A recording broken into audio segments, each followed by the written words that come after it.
से निकलते ही घर के बाहर लड्डू दिख गए तो हालत खराब हो जाती है। क्यों? आप नए जन्म पाए हो व्यक्ति हो, धन्यवाद करो, खा लो, कुछ भी नहीं होगा। बल्कि अगर वो हमारी परछाई भी उस पे पड़ेगी तो जो रख के गया उसके पेट में दर्द हो जाएगा, क्योंकि हम नहीं वाचा है। प्रभु की स्तुति। समझ रहे बातों को? समझ रहे बातों को? डर नहीं है, डर लेकर आओगे तो डर का आत्मा पकड़ने लग जाएगा। फिर वो जो लड्डू था ना बाहर रखा था, फिर वो घर में परछाई बन जाता है। फिर ऐसा बोलने लग जाते, पता नहीं लड्डू रखा ना जब से कुछ परछाई दिखी। अरे दुष्ट आत्माएं हो सकती है क्या? वहां सर्वभूत नहीं हो सकता है? हो सकता है। तो यही को ना बोले कि स्वर्गदूत आए। मान लीजिए एकदम पंखा चल गया, पंखा चलते ही क्या मानसिकता जाती है? किसने चला दिया? स्वर्गदूत नहीं चला सकता पंखा। अरे स्वर्गदूत भी कहता मैं भी हूं।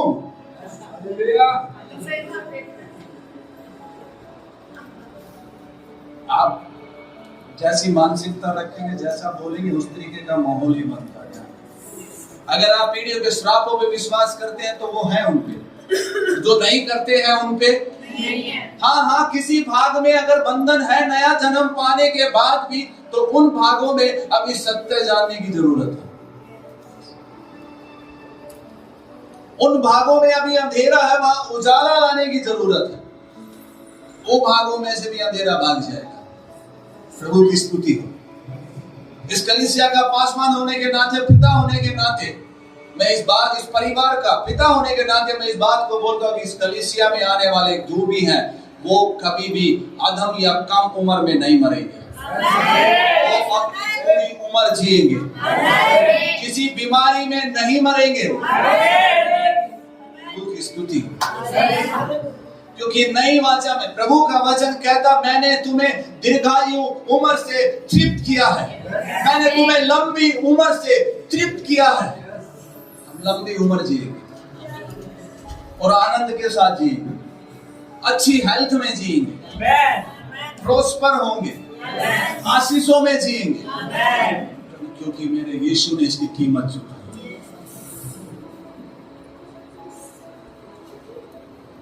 आपको सीखना पड़ेगा विश्वास के बारे में। कंप्यूटर के बारे में आप सब जानते हैं, उसको देखते ही बता देते हैं ये क्या है, कंप्यूटर है, पर इसका उपयोग करना सबको नहीं आता। विश्वास के बारे में इतने प्रचार सुन लिए तो हमें ये पता चल गया विश्वास क्या है, पर ये नहीं पता विश्वास को उपयोग कैसे करना है। सबसे ज्यादा प्रचार होने वाला विश्वास और सबसे कम समझने वाला भी कोई विषय है, वो यही है विश्वास। किसी से पूछ ले, आज जो आया उसी से पूछ ले, विश्वास करते हैं तभी तो हम यहां हैं। हाँ, हम विश्वास करते हैं। विश्वास का साधारण शब्दों में हमने पिछले दिनों में सीखा था, सुना था। विश्वास का सही मतलब है परमेश्वर की जो हम सुन रहे हैं, परमेश्वर जो हमें कह रहे हैं वो हम कर रहे हैं, वही है विश्वास। कई बार लोग ऐसे बोलते हैं, हाँ मेरा विश्वास तो पहाड़ों से भी बड़ा है। प्रभु कह रहा, अगर तुम राई के दाने जितना भी विश्वास करोगे तो पहाड़ को हटा दो। पर कई लोग बोलते हैं मेरा विश्वास पहाड़ से भी, पर राई के दाने को देख के डर के कोई बाहर फेंक देता। विश्वास, अगर हमारा विश्वास राई के दाने जितना भी है, तब भी हम पहाड़ों को हटा सकते हैं। प्रभु की स्तुति। Hallelujah, hallelujah, hallelujah. कोई घर के बाहर चावल गिरा गया, कोई बात नहीं, वहां गाली नहीं बकनी, गुस्सा नहीं करना। ओ प्रभु दया कर, वो नहीं जानता। फिर भी अगर वो नहीं मानता तो प्रभु उसके हृदय में डाल देना, 1 किलो रख जाए, बना लेंगे हम, क्योंकि हमारे तो कुछ होगा नहीं। कुछ समय बाद वही बोलेगा, मैंने इतनी कोशिश करी, कुछ नहीं हुआ, किसको मानते हो? राजाओं के राजा को मानते हैं, प्रभुओं के प्रभु को मानते हैं, जिसका नाम यीशु है, जिसका नाम यीशु है। आमेन। अभी मैंने प्रचार शुरू नहीं किया। नई वाचा, लूका रचित सुसमाचार 22 की 20 में भी यीशु कहता है, नई वाचा का ये मेरा लहू है। नई वाचा का यीशु मसीह जिरमाया की उस बात को, उस वचन को जो परमेश्वर ने जिरमाया को दिया था, उसी बात को यहाँ पर दोहरा रहा है, उसी बात को बोल रहा है, नई वाचा। और वो नई वाचा का लोग बहुतों को छुटकारा देने के लिए, बंधन में लाने के लिए नहीं, बहुतों को छुटकारा देने के लिए। और अगर आप इस विरासत में जाना चाहते हैं तो आपको, तब यीशु ने उन यहूदियों से जिन्होंने उस पर विश्वास किया था कहा। हाँ, किन से कहा? यहूदियों में से। यहूदी वो एक धर्म, उस धर्म से वो यीशु मसीह में आए थे, है ना? उनसे कहा, क्या कहा? कहा, यदि तुम मेरे वचन में, यदि तुम मेरे वचन में, यीशु कह रहे यदि तुम मेरे, मैं कहना चाहता हूं यदि तुम नई वाचा में बने रहोगे, यदि तुम नई वाचा के वचनों में बने रहोगे, तो मेरे क्या होगे? तो सचमुच मेरे चेले, सचमुच मेरे। जिन्होंने डिसाइपलशिप पूरा कर लिया, सर्टिफिकेट मिल गया, वो कहेंगे हम उसके चेले। नई चेले वो है जो सचमुच उसके वचन में बने रहते। आगे, तुम सत्य को जानोगे और सत्य तुम्हें स्वतंत्र करेगा। तुम सत्य को जानोगे और सत्य तुम्हें आजाद करेगा। तुम सत्य को जानोगे और सत्य तुम्हें क्या करेगा? वो सत्य क्या है? सत्य ये है, नई वाचा में कोई श्राप है ही नहीं। नई वाचा में कोई श्राप है ही नहीं। इस सत्य को हम अगर मानेंगे, सत्य को जानने का मतलब खाली नॉलेज लेना, ज्ञान लेना नहीं है इसका मतलब। इसका मतलब है जब सत्य तुम्हें पता चलता है, सत्य को तुम जब जानते हो, सत्य के साथ एक हो जाओ। सत्य के साथ एक हो जाओ। शायद आप नहीं समझे, मैं पुरुषों से बात कर रहा हूं, बड़े गंभीर से हो रहे हैं। आप यही हैं, मेरे साथ हैं। आज के वचन से मत चूकिए आप। आज आपको वचन ध्यान से सुनिए, आपके जीवन में बदलाव आ जाए। प्रभु की स्तुति।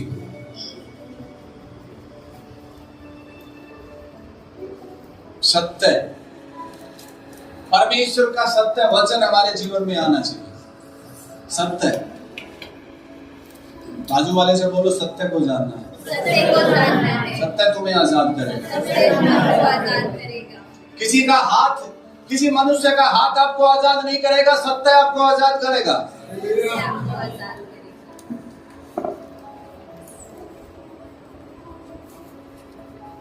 आपको सत्य की जरूरत है। अपनी प्रार्थनाओं में प्रभु से कहे, प्रभु मैं सत्य को जानना चाहता हूं, सत्य मेरे ऊपर खोल परमेश्वर। प्रभु की स्तुति हो। अगर लंबे समय आपको विजय में जीना है तो आपको सत्य को जानने की जरूरत है। परमेश्वर के वचन की आदत बनाने की आपको जरूरत है। प्रभु के वचन से आपको प्यार करने की जरूरत है। कौन से वचन की कह रहा? मेरे वचन की, यीशु मसीह के वचन की, मूसा के वचन की नहीं कह रहा मैं, यीशु मसीह की व्यवस्था। पुरानी वाचा किसके द्वारा आई? मूसा के द्वारा आई। पुरानी वाचा में क्या था मैं बताना चाहता हूं। परमेश्वर, यहां स्वर्गदूत, यहां मूसा और यहां लोग हैं। परमेश्वर ने वो वाचा किनको दी? स्वर्गदूतों। स्वर्गदूत ने किनको दी? मूसा ने किनको बताई? लेकिन नई वाचा में परमेश्वर और मैं, कोई नहीं है बीच में। यीशु और मैं, बीच में कोई नहीं है। हालेलुया, प्रभु की स्तुति हो। पुरानी वाचा में भविष्यद्वक्ताओं के ऊपर आत्मा उतरता था, याजकों के ऊपर उतरता था, या राजा के ऊपर उतरता था। नए नियम में बाइबल बताती है वो सब पर उड़ेला गया है। मूसा के समय जो व्यवस्था की वाचा आई, लिखा है वो जब वाचा आई 3000 लोग मारे गए।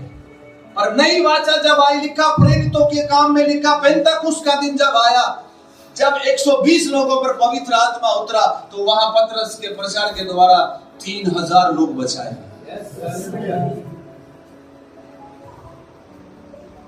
ये मैं नहीं कहता, ये वचन नहीं कहता है। निराशा आपके लिए नहीं, बीमारी आपके लिए नहीं है, गरीबी आपके लिए नहीं है, आपके लिए परमेश्वर की विरासत है। परमेश्वर की विरासत। किसकी विरासत? परमेश्वर की।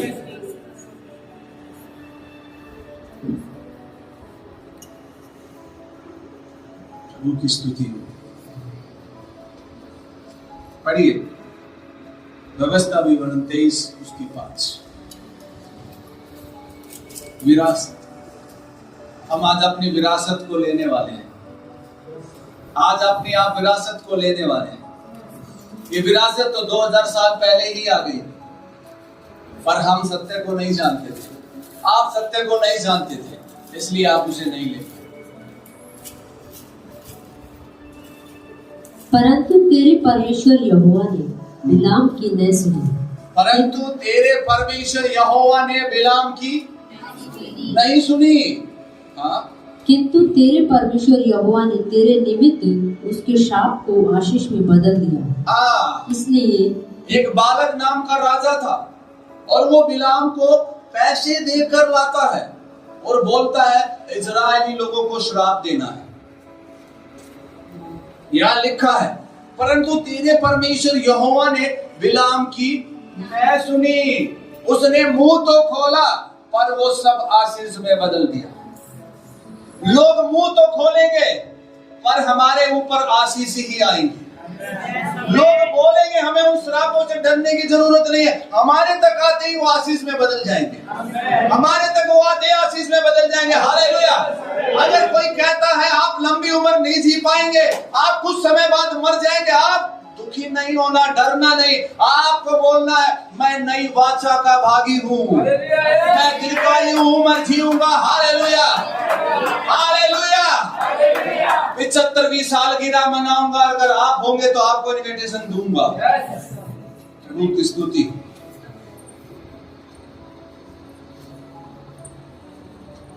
क्योंकि हमारा परमेश्वर हमें आशीष देने वाला परमेश्वर है।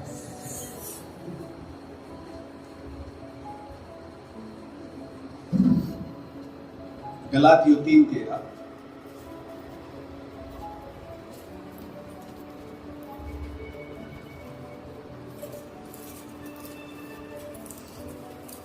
आज मैं आपको कुछ वचनों को पढ़ाने जा रहा हूं ताकि आप अपने हृदय में इन वचनों को दिखाएं। आज कुछ ज्यादा वचन पढ़ाए जाएंगे। मसीह ने जो हमारे लिए शापित बना, हमें मोल लेकर व्यवस्था के शाप से छुड़ाया। मसीह ने क्या किया? मसीह ने जो हमारे लिए श्रापित बना, हमें मोल लेकर व्यवस्था के श्राप से छुड़ाया। क्योंकि लिखा, हमें व्यवस्था के श्राप से क्या कर दिया? हमें व्यवस्था के श्राप से क्या कर दिया? मोल ले लिया उसने हमें। क्रूस पर जो यीशु मसीह ने किया, उससे सारे श्राप तोड़ दिए गए, सारे श्राप उठा लिए गए, उसने अपने ऊपर ले लिए और हमें आशीषित कर दिया। हाँ, आगे। जो कोई काट कर लटकाया जाता है वह श्रापित है। यह इसलिए हुआ कि अब्राहम की आशीष मसीह यीशु में अन्य जातियों तक पहुंचे। यह इसलिए हुआ ताकि अब्राहम की आशीष यीशु मसीह में अन्य जातियों तक पहुंचे, मेरे और आप तक पहुंचे। प्रभु की स्तुति हो। यहाँ लिखा आशीष, यहाँ कहीं भी श्राप नहीं लिखा। यहाँ लिखा आशीष, अब्राहम की आशीष मसीह यीशु में हर एक व्यक्ति तक पहुंचे। क्या पहुंचे? आशीष पहुंचे। बीमारी आशीष नहीं है, आपको उसे ग्रहण करने की जरूरत नहीं है। आज लोग कंफ्यूज हो जाते हैं। कुछ लोग बोलते हैं परमेश्वर बीमारी देता है, कुछ लोग बोलते हैं नहीं शैतान देता है। पिछले दिनों में वो कोरोना आया, तो कुछ लोग बोलने लगे ये परमेश्वर ने दंड दिया पृथ्वी को। आपको सत्य बताना चाहता हूं, परमेश्वर कोई बीमारी नहीं देता। परमेश्वर कोई बीमारी नहीं देता है। और जब परमेश्वर नहीं देता है तो मैं और आप उसे क्यों ग्रहण करें?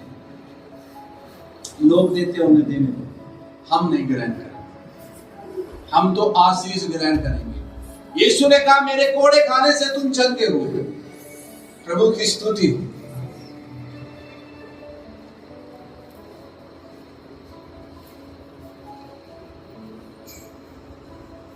वो हमारे लिए श्रापित हुआ है भाई, ताकि हम आशीष में जीवन जिए, हम उस बढ़ोतरी में जीवन जिए, हम आनंद में जीवन जिए। लिखा वो मेरे और आपके लिए कंगाल बन गया ताकि हम धनवान बन सके। पुरानी वाचा में ऐसा सिखाया गया, लोगों ने ऐसा सिखाया है। आप जितने ज्यादा गरीब और जितने ज्यादा भूखड़ दिखोगे उतने ज्यादा नम्र दिखोगे।